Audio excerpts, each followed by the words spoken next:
The Diary of Samuel Pepys, 13th of April 1661. To Whitehall by water from Tower Wharf, where we could not pass the ordinary way, because they were mending of the great stone steps against the coronation. With Sir William Penn then to my lord's, and thence with Captain Cuttance and Captain Clark to drink our morning draught together. And before we could get back again, my lord was gone out. So to Whitehall again, and met with my lord above with the Duke. And after a little talk with him, I went to the banquet house, and there saw the king heel, the first time that ever I saw him do it, which he did with great gravity, and it seemed to me to be an ugly office and a simple one.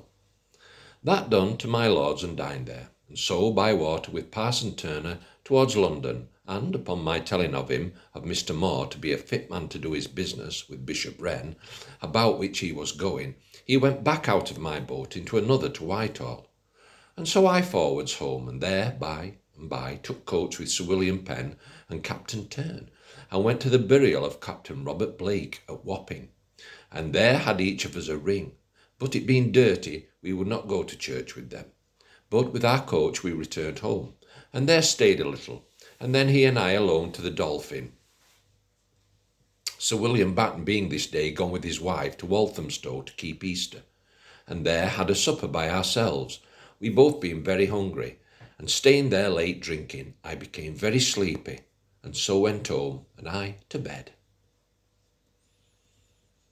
The 14th of April 1661, Easter, Lord's Day.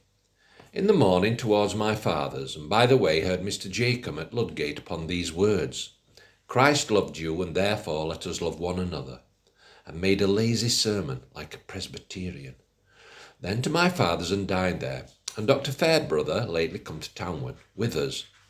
After dinner I went to the Temple, and there heard Dr. Griffith, a good sermon for the day.